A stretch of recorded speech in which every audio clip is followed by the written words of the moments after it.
Welcome to another Mind Blow mini lesson with Miss Hoover. Today we are talking plot structure. You also might have heard this referred to as like a story mountain. And we're going to be able to read a story and recall the important events in the sequence. So today you need your Chromebook, your chapter book, your plot structure brochure, and a positive can-do attitude. Let's go. So this one's going to be a little bit different. I'm still going to model for you how to do this brochure. However, keep in mind that if you're being assigned this brochure by me, it means you finish your entire chapter book.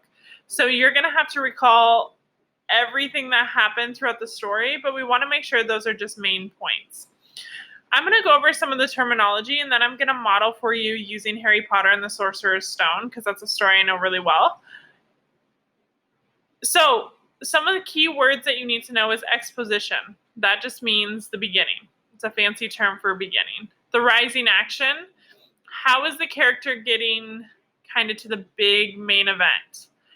So what are some events that had to happen in order for them to get there? The climax is like, oh my gosh, moment of the book. Like, that is crazy. It's like the most intense moment.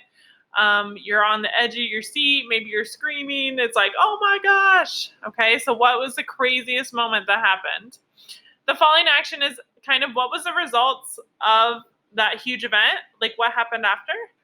And the resolution is how did the events get solved, or did they get solved? So you can kind of talk about that either way.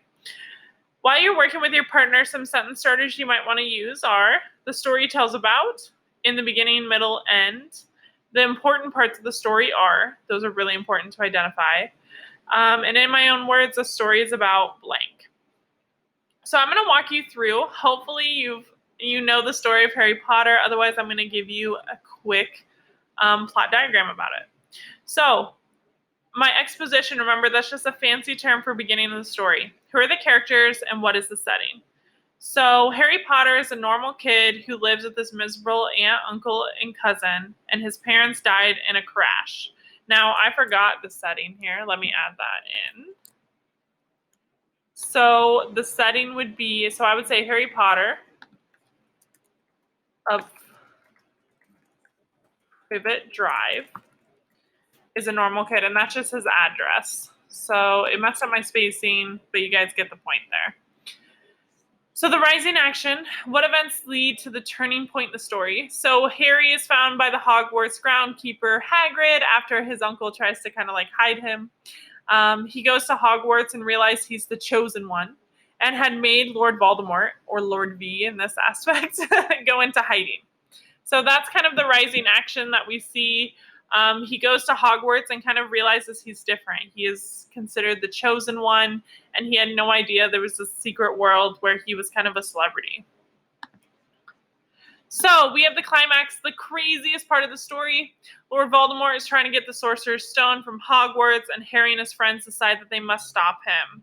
So they're fighting with Lord Voldemort. He's trying to get the stone to become immortal, and Harry and his friends have to stop them.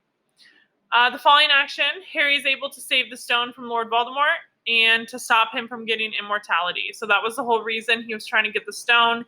He wanted to become immortal so he could live forever.